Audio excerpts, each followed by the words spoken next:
You Are Not a Frog. Life hacks for doctors and busy professionals who want to beat burnout and work happier. I'm Dr. Rachel Morris. I'm a GP, TED coach, speaker and specialist in teaching resilience, and I'm interested in how we can wake up and be excited about going to work no matter what.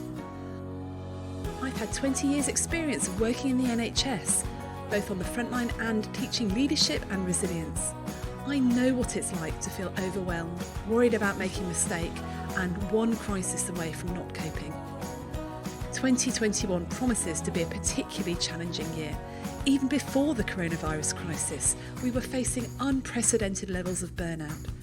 We have been compared to frogs in a pan of slowly boiling water, working harder and longer, and the heat has been turned up so slowly that we hardly notice the extra long days becoming the norm, and have got used to the low-grade feelings of stress and exhaustion.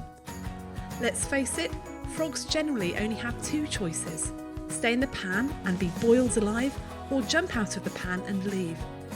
But you are not a frog, and that's where this podcast comes in. You have many more options than you think you do. It is possible to be master of your own destiny and to craft your work and life so that you can thrive, even in the most difficult of circumstances. Through training as an executive and team coach, I discovered some hugely helpful resilience and productivity tools that transformed the way I approached my work. I've been teaching these principles over the last few years as the Shapes Toolkit programme, because if you're happier at work, you'll simply do a better job. In this podcast, I'll be inviting you inside the minds of friends, colleagues and experts, all who have an interesting take on this, so that together we can take back control to thrive, not just survive in our work and our lives, and love what we do again. It's really brilliant to have with me this week back on the podcast, Dr. Hussain Gandhi, otherwise known as Dr. Gandalf from EGP Learning. Welcome, it's great to have you back. Thank you for having me there. Gandhi's a GP, you're a PCN director, you're a podcaster, and you're a health tech wizard. Yeah, I guess I'm one of those people that likes tech and likes to share what I know about tech to try and make other people's lives easier. Spent the past couple of years trying to make that work a bit better, really. And you've just been releasing so many sort of videos and podcasts and stuff that I know have been incredibly helpful for the GP primary care community. And I'm sure there's been lots of other people listening to those as well. Yeah, it's interesting because right now, loads of people are also consuming so much information, wanting to find the kind of like right resources, how to do things, that kind of stuff. So, I love sharing how to kind of fix problems. I think that's probably the GP side of me. Patients come and see me to see how can I fix their, what's going on with them. And I've just realized with tech, I want to do the same thing. So, and yeah, people are asking for help right now, particularly with all the COVID stuff. So yeah, we're on a pretty steep learning curve, aren't we? And I think it's fair to say that you are right at that end of the early adopters.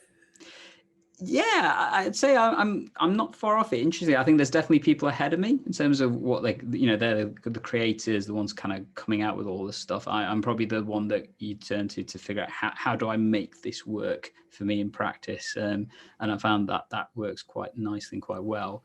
I think there's some areas I probably need to jump on the bandwagon and try and help with and stuff, but getting there, fingers crossed. Yeah. You were just showing me your amazing new all singing, all dancing keyboard. Yes, loving keyboards right now. So much life's just better with a nice keyboard, I think, particularly when you spend all day using one. That's one thing I think many, particularly in primary care, forget. We spend so much time using a desktop PC, and then we're just happy to accept the run-of-the-mill carbon copy things, that not thinking about how that affects our posture, our health, all that kind of stuff. So looking for better equipment, always a positive for me. Yeah, and programmable keyboards, who knew? Yeah, absolutely. It's a rabbit hole. I'll warn you about that. It's like anything. Once you go into them, you kind of end up spending huge amounts if you want to. But my innate sense of wanting not to spend too much money is always useful, I think, at times as well. Yeah, brilliant. So first of all, I wanted to get you back on the podcast because the other episode done incredibly popular with people. But also because you've been sending out so much really, really useful stuff. Everyone has really pivoted on a penny. GPs were perhaps a year ago might have been heard saying, oh, over my dead body, will I ever do a video consultation? And there we go. 3 months later, everybody's doing video consultations. We are all doing virtual meetings, whether we're on the front line and whether we're at home. And we're all just massively having to embrace tech. We've had to buy our children laptops. It's all these things that we never thought would be doing this soon and this early. But I think, unfortunately, some of the tech does cause extra stress, and you've got all the fatigue around virtual meetings and virtual stuff and online this, online that. But I know that actually tech can really, really help make our lives easier. So I know that you have explored everything, and you're the go-to person for these time-saving tips and these tech hacks. So I thought it'd be really nice to do an episode looking at what you've discovered that makes your life easier, that anybody can use, whether you're at work on the front line or whether you're at home, whether you're doing a bit of both, or whether you're leading a team or whether you're just part of a team. Sure. or whatever. Is that okay? Absolutely. So where do you want to start then? Let's start with we've talked about a few things already. What for you, if you were to come up with sort of a top 2 or 3 top hacks, what would they be? Let's start there. Okay. So I think for me, the one hack, which is probably a really simple one, but one that saved me a lot of stress. So it may not save me huge amounts of time, but in terms of stress, it's definitely saved me loads of things, is using a password locker. So I'm a big fan of these, and there's loads of different versions out there. The one I use is something called LastPass, but there's loads of options out there. And it is what it sounds like. It is, it's an online app locker that you use to store your passwords. And that may sound really simple, but the reason why I like it is I don't have to worry about the stress of remembering all my different passwords. And as a result of that, my life's just easier, really so much easier. And I'll give you an example. Anybody working in the NHS knows that for even just to start your day, you have to probably log into about 3 or 4 different systems. Yeah. So you've got the computer itself to log into, you've got the clinical system that you're using, you've probably got 1 or 2 other systems that you have to access with now, particularly with online consultations, or whether it's accessing your emails, that kind of stuff. And all the requirements for the passwords are completely different. Some of them it has to be 10 characters with weird numbers and digits and all that kind of stuff. And some of them are the complete opposite. So one of the systems I use will only allow you to use 6 characters, and none of them can be the weird kind of like exclamation marks and that kind of stuff. So having to remember that is really frustrating, and it's stress inducing when it doesn't work. So I like using these password lockers that you can store it all securely, that they claim to have the security of like banks and more so to a degree. The one I use is on my phone, so it unlocks my fingerprint, so I don't even have to remember the password for it. And if I did, I only need to remember 1 password, the one to get into that. And that one is ridiculously crazy and secure, but it's something I know that's personal to me that I'm not going to forget. And therefore I can then get access to everything else. And you can even get the additional stuff like 2-factor authentication. So that's when, like when you get text messages to say, stick this number in. So you've got that extra security, and it works, really works. And the best example I can give you, a few people know this, but this time last year, I went away and my phone got stolen. And you can imagine the stress of losing your phone, losing everything that's on there. And actually, clearly I was disappointed it got stolen. But then when I got back and I needed to sort everything out, like I said, I just had to log into my thing. I'd already had access to all these passwords, and that meant I could access everything else, so that all my bank details and stuff I could cancel, sort out so easily. I just needed access to a digital device, got in there, got my details sorted. And when it came to transferring it all back to my new phone, I just had to wait for it to update, and it was done. So stress-wise, that is my big, massive tip. Use one, especially if you work in the NHS. Yeah, and do they work on the NHS computers? They do. So a lot of them are based on browsers. So they're working things like Chrome, and increasingly more and more places are happy to let you use Chrome, because actually a lot of the tech we're probably going to talk about for like meetings and stuff runs so much better on that. But they've all got extensions on, Firefox as well. But even if not, you can just still simply dial into their website, log in, and you've got access to it. So yes, you'll need to remember the password, and it doesn't work on the fingerprint like it does on my phone. But to be honest, all I do is I just pull my phone out, search for it, and I'm there instantly, and I've got access. Brilliant. Brilliant. Yeah, I can't imagine the amount of times that I forget passwords. You don't have to put your email address, go to your email, yeah, Yeah. just crazy. That will save a lot of time and a lot of stress. Brilliant. So that's one. What other things have you found been helpful for you? So the one that really changed things for me, particularly as a clinical director, was the ability to save time without having to book meetings so much. So I use a platform that basically, whenever somebody wants some of my time, the first thing I just now ask them is, how much time do you think you need? And then I've got various different links that I then send to people that lets them book in for that amount of time based on when I'm free. And it automatically links up my calendar, so it knows when I am and I'm not available. And then that person can then choose it. And as a result of that, there's none of that to and froing of, well, I'm free on Wednesday, but no, you're free on Thursday, going back and forth, and that, and keeping a track of it as well, because in the back of your mind, you're trying to remember, have I actually arranged that meeting I wanted to have, or that person contacted me, I need to get back to them, I haven't done that. There's none of that. I just simply send the link, and then they can book it, and then I get an email saying this meeting's booked. I use one that lets me ask the person a couple of questions, like, how am I contacting you? What's the meeting for? Give me a bit of a pre-seas kind of thing. And, this is how much time we've got. Is that enough? Or do you feel you need more and we need to look at something else? And, it works really well. So for scheduling all the podcasts and blogs and stuff I do, I use that. When it comes to meetings with PCNs, with people, wanting my time as a clinical director, I've got set days where I do meetings. Again, I'll just send that, and then that's when they can contact me. And the only time I ever break that is, to be honest, when it's family, because they kind of get to jump the queue a little bit. Yeah. I must say, I think I heard about this hack from you originally, actually, these meeting apps. And I use one myself, and I must say, out of everything, it saves, like you said, so much time on the going back and forth. And the other thing that it does is it helps you, it's another layer of not barrier to your diary, but control of your diary. Yeah. Because I've said to myself, I want to leave a few hours every morning to create, to run stuff, to prepare for stuff, things I need my real thinking time in. Now, I know that if someone says to me, oh, can we just have a quick chat then? I would say, yeah, don't worry, and book it over. So you can set up times of when people can book, and you can set up times of when they can't. And the fact it then integrates to your diary, so if there's already something there, it won't do it, is just really, really helpful.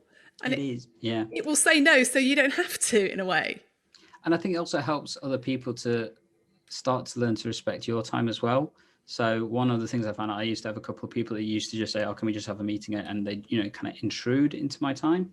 And actually, this has allowed me to take a little bit more control and saying, actually, I know you may feel this is really important, but for me, actually, this isn't something I need to be, jumping up and down about. So this is when I'm available. This is when I can fit it in. And if it doesn't fit with that, well, then we need to think differently about why that's the case. And, I've used that a lot to push back on some of the certain asks, that I get in terms of clinical director and other kind of things, and saying, look, I have a set amount of time.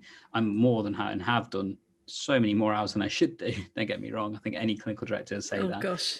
But the fact of the matter is, I need to have some control. And that's one of the ways I've found that helps to give me just a little bit more sanity, and just makes life a little bit easier. Yeah. And I've also set up something I read in a book, I think Free to Focus by Michael Hyatt, said use your email signatures a lot more. So I've set up lots of different email signatures with the links in them that says, here's the link, I'd love to speak, book a chat. And then I also add a little caveat, look, if there's no time at all, just get back to me and I'll have a look in my diary. So what I was worried about when I first started using it, it would be a bit rude to people, that people think, oh, she's wanting me to sort of book in a slot. Do you think people mind doing that? I think sometimes people may feel that's the case. I know the first time I have experienced it, I kind of felt like that, I have to admit. So, the first time I came across one of these platforms, somebody, sent me one of these links, and I was like, oh. But then when I actually did it, I was like, oh my gosh, this is just awesome. How do I do this? And within 10 minutes of doing that, I'd already signed up to an account. I was just like, wow, okay, this is amazing.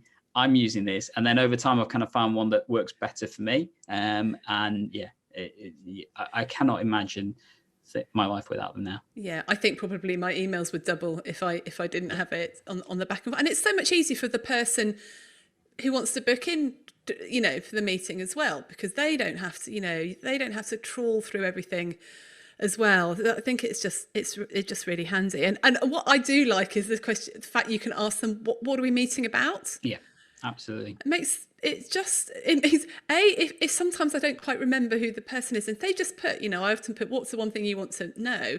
And they put it, and brilliant, I know exactly what I'm talking about. Whereas I don't always put that. If I'm putting stuff in my diary manually, I don't always put what it's about. Mm-hmm. And what I like as well is you can link it with other kind of things like Zoom or Teams and that kind of stuff. So then as well, when it comes to time for the meeting, I'm not even having to trawl through my emails or anything. I go to my calendar because I know that's where all my stuff that's scheduled is. I've got the link to the meeting there. I just tap on it and go. And I'm not having to look around for the meeting codes or anything like that. It's just all in there. And if it's a phone call, it says, okay, I need to call them, tap the number, and my phone's dialing them straight away. So time-wise, stress-wise, so much better since I've started using these. And I've had a few people, like you say, just come back to me saying, ooh, how do I do that? What do I do? Okay. And yeah, it's amazing. Yeah. And most of them you can get a free version that's completely adequate for what you need. I use the paid version because I need quite a few different events. But, this is how we booked this podcast, wasn't it? Because we were like, exactly. Should we do another podcast? Right, here's the link. Boom. Exactly. And you're right. Most of them are free if you just have one meeting type. If you need multiple meeting types, which I'm a bit of a control freak, I kind of wanted different ones for different reasons. So yeah, I just paid for one, and yeah, definitely it's a cost I'm more than happy, and I have no doubt it has saved me more time than the cost of the application itself several times over. Yeah, definitely. When you think about the time just replying to emails. Brilliant. So we've got these sort of calendar scheduling tools. We've got password lockers. What was the third thing that you think will really sort of save people time and stress when they're sort of working from home or doing this hybrid working? So I'm going to go out and say that pre-COVID, I've been talking about video meetings well before COVID came along. I remember me and Andy did some work on this for our podcast back in, so where are we now? 2 years ago, almost. And we were talking to various different groups about how we wanted to shift all of our meetings to online because it would just save so much time. And guess what happened? You're like a prophet. Yeah. But it's been, I mean, yes, don't get me wrong. I think online meetings have challenges, and I'm sure we're going to cover that in a second. But in terms of time saving, the fact that I don't have to worry about physically going from place A to B, and the stress that comes with that. And okay, so I can give you an example for this one. I had a meeting before we actually started chatting, and unfortunately, because of all the COVID vaccination stuff, that meeting overran, and I wasn't going to be able to make it home in time to record this. Now, I'm one of those weird people who carries loads of kit with me, as you can probably tell. So I was perfectly fine to just start up from here, but I didn't have to stress about rushing back in the traffic, making sure I get home on time, being late for it. I just literally connected up my device and I was ready to go. And a lot of them nowadays, you don't have to have big fancy equipment. You can just do, from your phone, from your laptop, whatever. But not having to deal with the stress of that is great. Not having to deal with the stress of parking, absolute godsend for me. I hate that particularly. And actually, if you're thinking about environmentally as well, so you're not having to worry about having large meeting rooms where you're having to heat them, light them, people coming towards and the environmental impact of that, feeding people as well.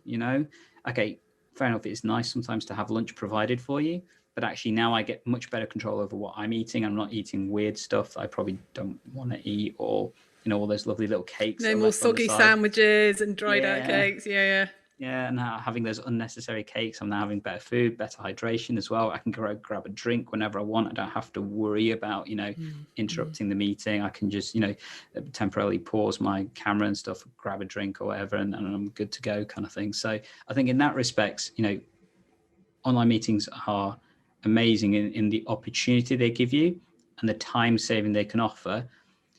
I think there are some problems we need to be aware of. One, I think, is definitely this whole concept of it being a bit more intrusive and so easy to set up a meeting that actually you then end up having loads of meetings or runs of meetings in particular. So, I've definitely had days where I've been in non-stop meetings from 9 a.m. till 6 p.m. And that can be frustrating and tiring, and particularly when you're looking at a screen all the time. So eye healthcare, dry eyes, that kind of stuff, making sure that's not a problem for you, but also it's not nice looking at a TV screen for 8 hours straight. Not moving as much. So I make a point now, whenever I have all my kind of meetings, I stand up, as I'm doing right now, because then it's just trying to build that into actually not just sitting around all day long. And definitely they don't work for some people. Some people don't like the concept of being on camera, being just on show in a way. I think more and more people are understanding it's not necessarily what it's about, but that I think there does need to be that recognition of that, there's that element of things. Although I think it also improves accessibility. So, people that have, disabilities that prevented them from attending meetings, less of an issue to a degree, apart from the big one, which is internet speed. And obviously that needs to be right. And that's the one that I think catches sometimes people out, particularly if you're in a busy house and you've got kids doing, online school learning whilst you're in a meeting and that kind of stuff, and make sure you've got enough bandwidth to keep it going, or if you're out and about and not dropping off and that kind of thing. But if that's okay, generally most of the other stuff works enough so at least you can engage. So yeah, online meetings for me have been a big thing. It's something I've talked about quite a lot with various groups and peoples, and I definitely see it as the ongoing future. I don't see it as the future anymore because we're living it now. But I think the next big thing is going to be hybrid meetings, to be honest, and I think that's where people probably need to start thinking about what they're going to be doing, particularly as hopefully all the COVID stuff should, fingers crossed, be getting better in the near future. So I'd like to come on to talk about hybrid meetings in a minute. I'd like to just go back to when you're all online. And the reason I'm laughing because, you're saying, as long as you've got good internet, we're going to have to go back and edit this podcast because we just froze a few minutes ago because I think it's just about 4:30 and I know exactly what has happened. I know that my son has stopped school and he's got on the Xbox and suddenly everything crashes. It drives me crazy. But if you don't have good internet, it's so frustrating. That is something I guess you just have to try and take control of and do what you can. But there are a few other hacks that can help. I mean, one thing that I like doing is to hide my self-view on the meetings. Because I've read somewhere that it looking at yourself makes you feel like even more of a performance. Whereas if you can hide that view of yourself, you're not constantly thinking, oh, I'm looking a bit tired today, or how's my hair and makeup? I know you're probably not thinking that, but maybe 50% of the population are. Or, worrying about what's in your background and all that sort of thing. So it's just that extra mental load. So hiding your self-view. We talk about getting good lighting actually can be quite helpful. And I was amazed you have a vast array of lights even in your consulting room. I'm so impressed. Yeah, so show us. I'm happy to show you. So I've got a ring light, which is normally what I use because we kind of decide we're going to video this. I've kind of set that up to the side, and then on this side, so on my right hand side, which is what Rachel was mentioning, I've got this big, huge light here. Now this is here because, as some of the EGP learners know, I tend to film videos to help with patients education and some of the other stuff. And like you say, having good lighting is one of the really important things. I think actually my main light's dropped, which is why it probably looks a bit dim in here actually. But having good lighting is really important because it makes you look more engaged in the meeting. It keeps you awake, and I would always try and recommend you set it up so you use natural light if you can. Now, unfortunately, I can't do that here because my natural light is this big, huge window that's on this side. And if I was to put my cameras like that, it just wouldn't work in the setup I've got here. And unfortunately, there's certain things I can't change. But making sure that it's good for the aesthetics for other people watching you, but also for your own well-being. It's just nicer having natural light than artificial light. I think the other one is sound, making sure your sound is good because we all know that when you're in a meeting, if you've got like a really high-pitched whine or loads of interference coming through, it just distracts you. It just makes you not want to engage with the meeting. You switch off, simply put. So having both good audio that you can hear and good audio that the other people can hear is really important. We're fortunate nowadays, most tech is pretty good. So most inbuilt microphones in laptops are pretty decent nowadays. Desktops a bit of an issue that they don't always have those kind of things built in. But actually a lot of the decent webcams are okay enough for that, but I still recommend using a headset because it's just always better, I find. For you being able to listen so you don't get the interference from the computer speakers, which generally speaking, particularly in the NHS, most computer speakers are awful. But also you get less interference as well, so you don't get any of that reverb feedback that when you've got speakers going on and you've got your microphone and stuff. It just means the audio's cleaner and hopefully works a lot better for both ways, both for you and for the other side. And that's definitely more of an issue when you've got 15, 20 odd people, because if people have got their microphones on, you can get loads of interference. And that's why it's really important to have good audio. Definitely good lighting is it essential? Depends on what you're doing. I think if you're presenting at a meeting, you're trying to get people engaged, absolutely you need to have good lighting. Then if you're just there to participate and just absorb the information, kind of makes me wonder why you're there in the first place. But then at the same time, okay, maybe not be as important and stuff. Yeah. So I take it from that, good lighting if you can, good audio. And I know, certainly with podcasting and thing, the one thing that matters for podcasts is good audio quality. Absolutely, yeah. Headsets are good. Most NHS speakers are pretty. It always makes me laugh that you've got. I can actually see Adam Brooks from my window, and they have got these beautiful, multi-million-pound machines with such high-tech stuff in there, and then some of the computers that everyone's using. Yep. really old tech. So if you can just buy a headset or a webcam with a good speaker on it or microphone on it, that can be really helpful, can't it? And turn off your self view. That's really revolutionary. Although you must not forget that your camera is still on if you have turned off your self view, just in case you're doing a meeting in a onesie or something like that. I don't know. Absolutely. And if you want another quick little thing I recommend to a lot of people that aren't comfortable using cameras and stuff, one of the things I say to them is just put a post-it on your webcam pointing downwards saying, look here. Because the reason for that is when you're looking at the webcam, you get much better engagement, I think, with other people watching, because you're actually looking at them rather than looking at yourself on screen and stuff. And using that, it's a good direction, so you're not focusing as much on the rest of the screen, like you say, kind of hiding your self view, so you're less self-conscious of things. But also I found that when you're trying to have engagement with people in meetings and stuff, because you're now looking at, they think that you're now looking at them. That's the impression it gives, and that often leads to much better engagement. Definitely when I'm presenting, and when I've been doing, obviously, when you record videos for YouTube and that kind of stuff, they always teach you, look at the camera, don't look at the screen, because it looks weird otherwise. Yeah, brilliant. So that is a few sort of things about how to do meetings, and I guess that there's all sorts of things about then how to do good meetings, which includes having an agenda, knowing what you want to actually talk about, having a good chair, including everyone, and that's a lot harder, isn't it,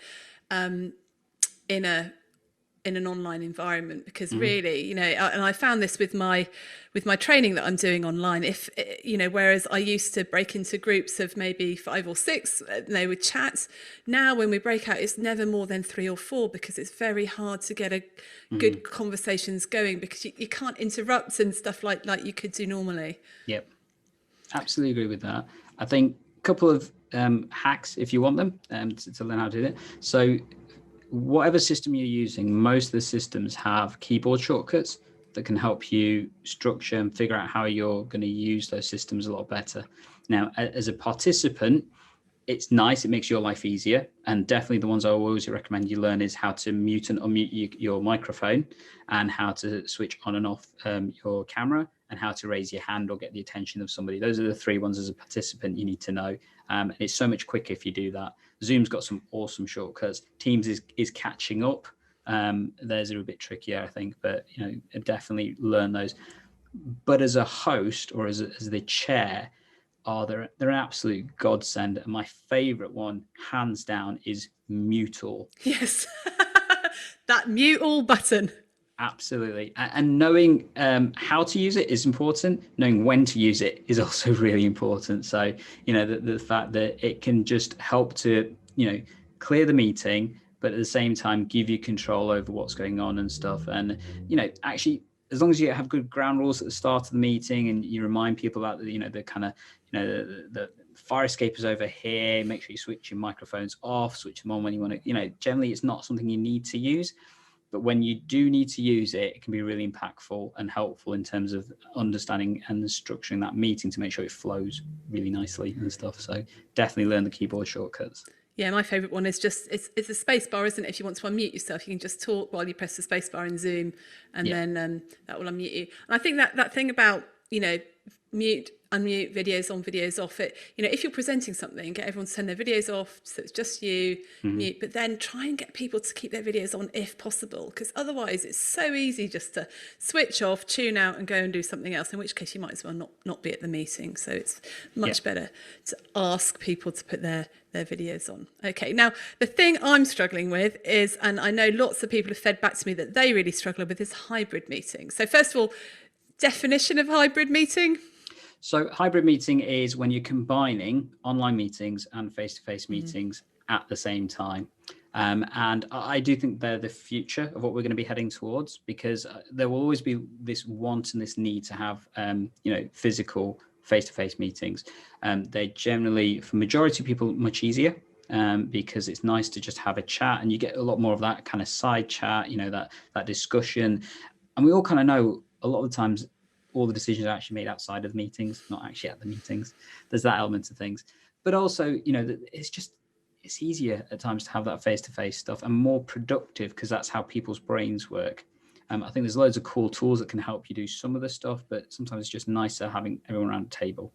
And as we move towards that, what you don't want to lose is the benefits of remote meetings and online meetings. So, the fact that anybody can join increases the accessibility of your meetings.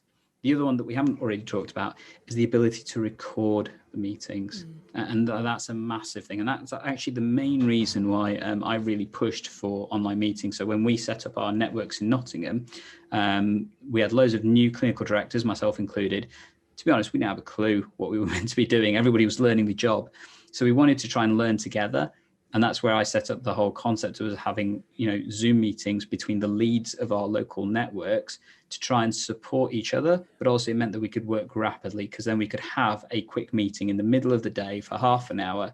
And obviously, if you're trying to get, 10 GPs into a room, that's really expensive. And difficult. Massively difficult time-wise. But getting them to dial into their computer for half an hour in the middle of lunch, whilst inconvenient, actually, it wasn't impossible.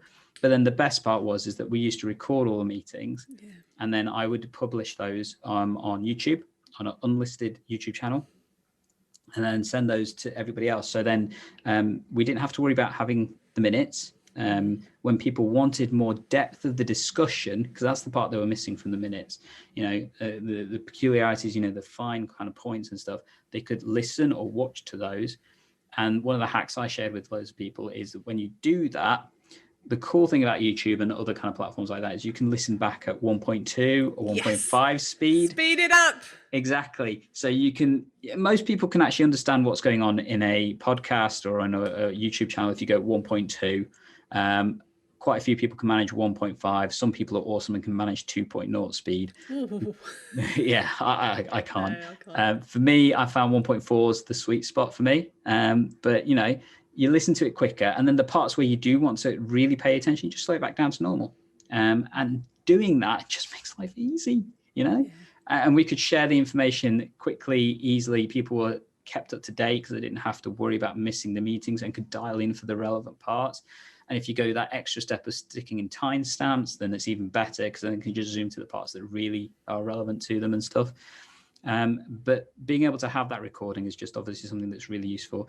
And now that we've got admin support as well, if they can't make it, we can send them a copy of the audio, and then they just type the minutes as well. So you don't even have to worry about necessarily having somebody live there, doing the documentation and the minute writing and stuff, because you can actually now potentially outsource that. And for some places, obviously, that could be really effective in terms of, timeliness and cost effectiveness as well.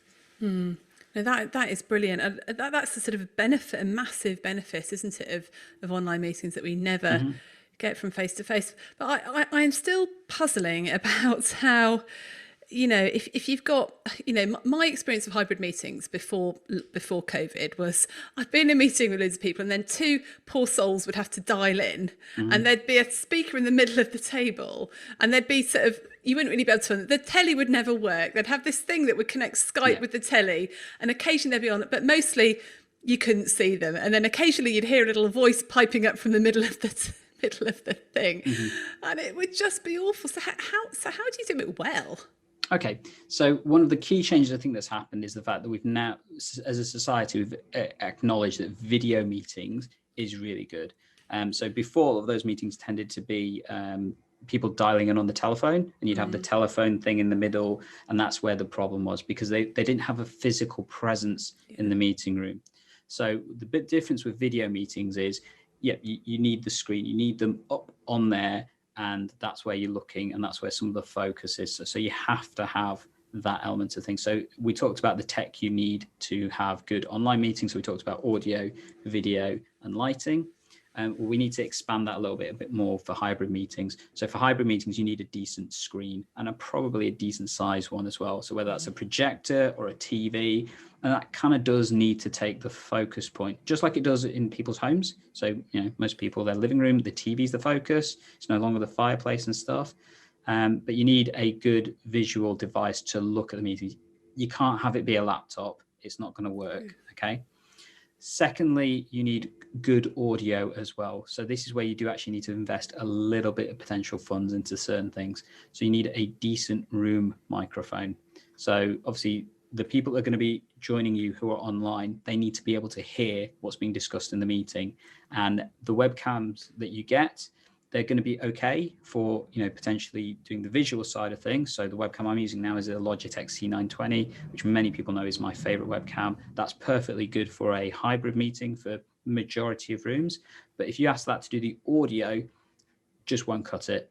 People won't be able to hear. It'll be grainy. It just doesn't have the direction of the microphone to capture that. So you need to use something that's got much better audio pickup. So you're ideally looking for an omnidirectional microphone is what they're called. So this one in front of me, that's a unidirection, so it only picks up here. But then if I walk away like this, you can't hear me very well.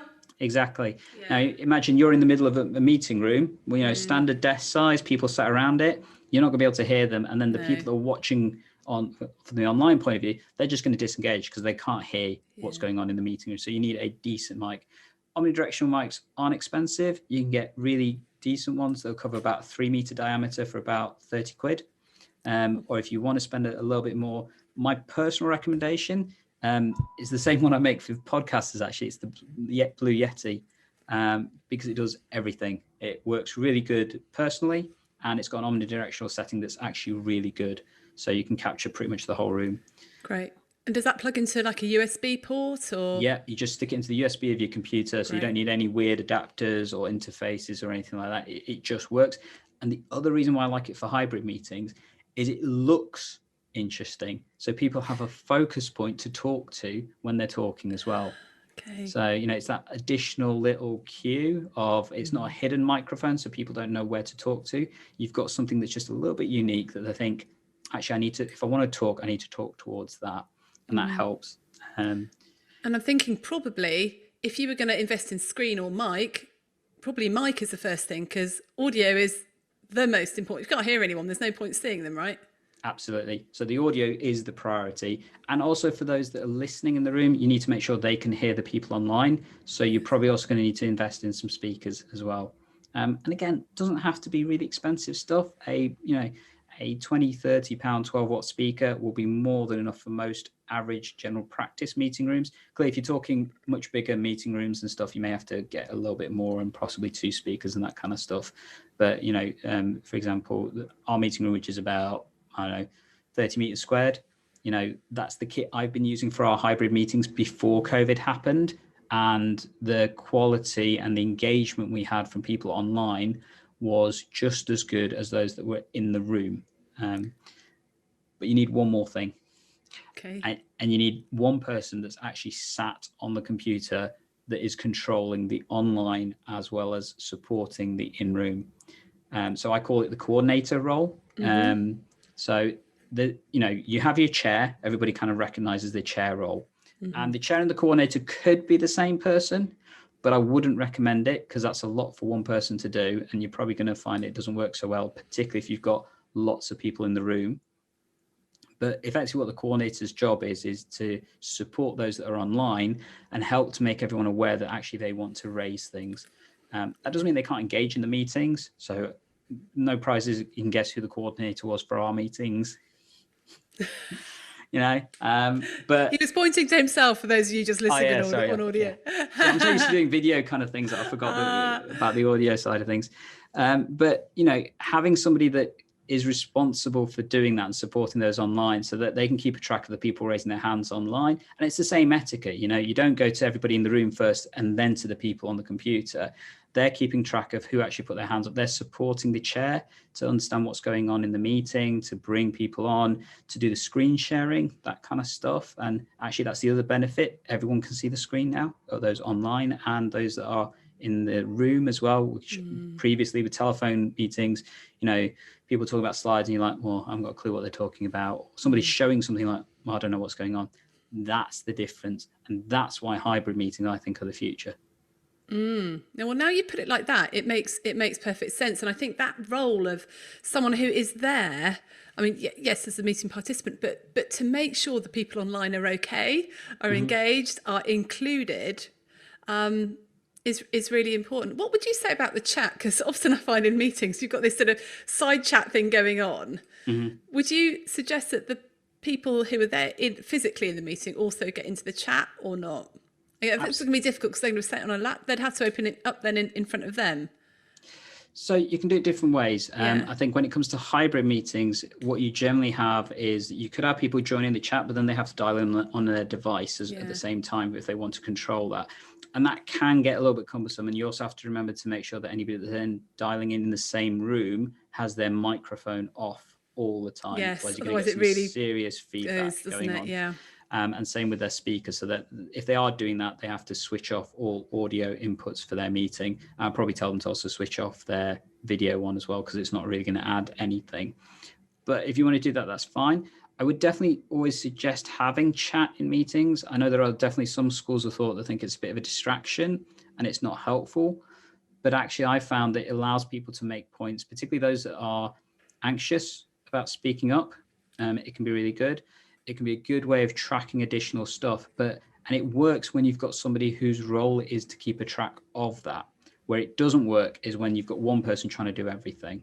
So I found the sweet spot is 6 people. So what I mean by that is if you've got 6 participants, whether that's face-to-face, in the room or online, you can probably manage that with one person doing the coordinator, the chair, that kind of role and stuff. Once you get over that, it gets quite cumbersome and quite challenging, and you need to split those roles into at least 2 people.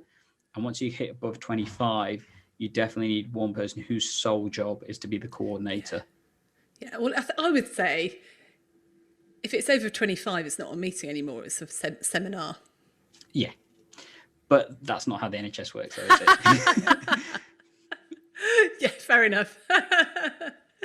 Because how can everyone have their say in a meeting of 25 people? That's ridiculous.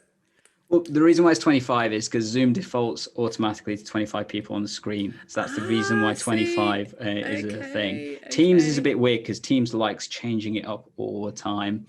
So Teams, I'd probably say, is even less because you have less people on the screen at the same time. But yeah, 25 is probably the sweet spot in terms of you needing someone whose sole role is to be the coordinator. And probably that's where I would be thinking about having an admin person supporting you for it, not necessarily somebody who's particular to the actual information of the meeting. So, if that was a clinician, they're going to be so busy doing the coordinating, they're probably not going to be able to, contribute to the meeting as much. Whereas up until then, it's probably okay, depending on your experience and stuff. Yeah. And I was just thinking, actually, we were talking about the chat being quite important. I've been in a couple of, actually, it's when I've been doing online presentations in conferences, and between the organisers, they had a WhatsApp group. So actually, you could have a WhatsApp group for the meeting and do the chat on that, rather than people in the room having to dial into Zoom and having that extra sort of thing going. I don't know if you've ever tried something like that, having a sort of... So that's kind of how Teams works, actually. Teams, the chat, whilst you do have a separate chat for in-meeting, that you cannot organise a chat for the meeting's participants that works on Teams itself that doesn't require you to dial into the meeting. And I know that because often when there's meetings happening where I've been invited to in the past, I've suddenly got the chat pinging up in the bottom right corner saying this is going on. Like, okay, so the meeting started. I now need to go across. And Okay. So, Oh, I didn't know that. Interesting. And I think, what's the role of breakout rooms and things like that? Because I'm a huge fan of breakout rooms, love them. And I know Zoom, you can do it really well. Yeah. And even in, small meetings, still break them up into breakout rooms, because then everyone gets a say and then people will then feedback. Would you use that in hybrid meetings?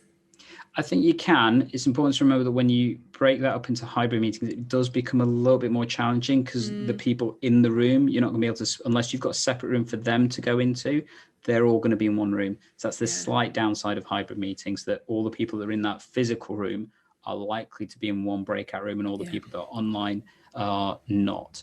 I think that would work if you have enough people online where it's almost an equal split. So you could probably do it that way. So you have the online people just go off into a separate kind of area to have their breakout room, and the people in room. That's probably the easiest fix to doing that. But the problem you've got then is, if you wanted to do it properly, you're going to have several rooms for breakout rooms physically as well as online. So maybe just having to put a bit more thought into that. Great. Well, that is really helpful. I think there's some really concrete, easy stuff to do. Buy a microphone, get some good speakers, make sure everyone can see what's going on. It's pretty obvious, really. But so often we forget to do the really obvious stuff. And then I would say, learn to run a meeting properly. But I guess that's another entire podcast. I'm sure you've got some. Well, very quickly, what's your pet bugbear about meetings? If you could change one thing, what would you change? I'd probably change people trying to take over the meeting. So that sometimes happens where you've got people wanting to have their own meeting about something else, and that kind of intrudes into things. I think that's where I probably like my omni control and mute and stuff, because that allows me to manage that.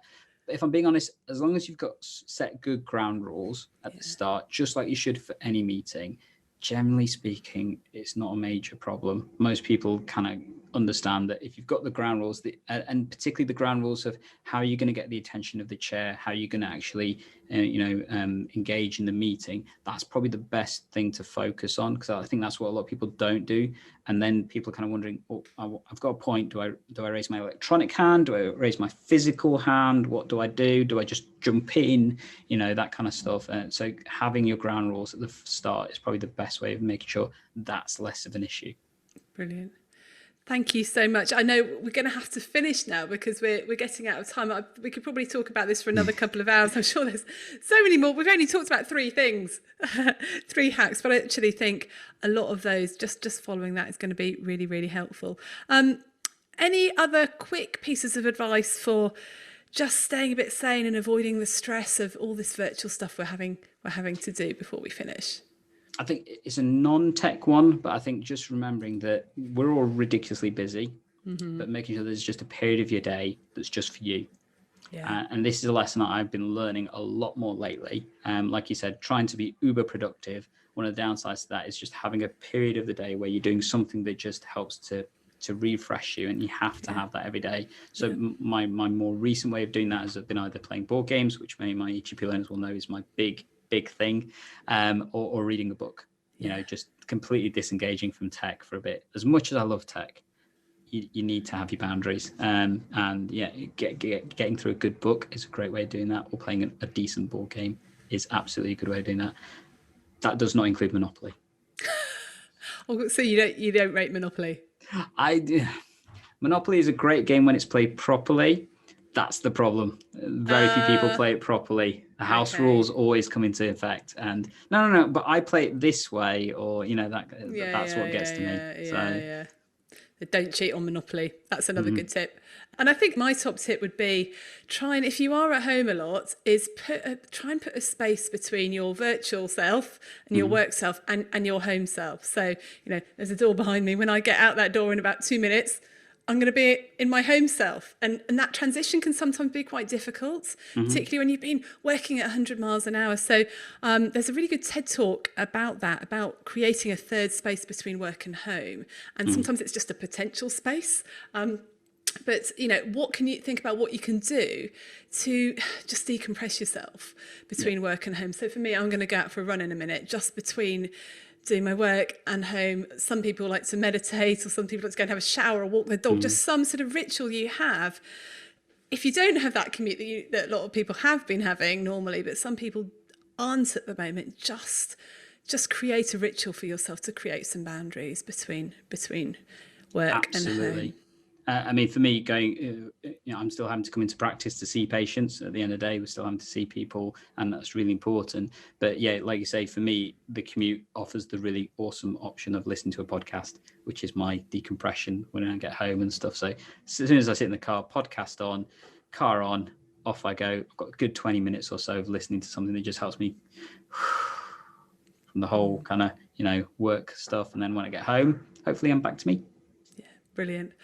So, hang on a sec. I have a little home intrusion. Well, I'll be finished in 1 minute. It's a clarinet lesson. That's another example of the difficulty of working from home. Actually, everyone needs your space. Managing interruptions, yeah. My son's he's just changed to saxophone. So yeah, he's got a saxophone lesson in 1 minute. So I've got 1 minute to ask you, if people wanted to connect with you, find you, hear more about your work, where can they go? So best place is either go to egplearning.co.uk, which is the website, or just search EGP Learning on YouTube, and you'll find all the content I've got on there on YouTube and on the podcast as well. Same thing, it's the EGP Learning Podcast, but just type in EGP Learning and you will probably find me right at the top. Fantastic, brilliant. Oh, well, thank you so much. That's been incredibly helpful, and would love to have you back again soon, if that's okay. Absolutely, anytime. Thank you for spending the time. See you soon. See ya. Bye. Thanks for listening. If you've enjoyed this episode, then please share it with your friends and colleagues. Please subscribe to my You Are Not a Frog email list and subscribe to the podcast. And if you have enjoyed it, then please leave me a rating wherever you listen to your podcasts. So keep well, everyone. You're doing a great job. You got this.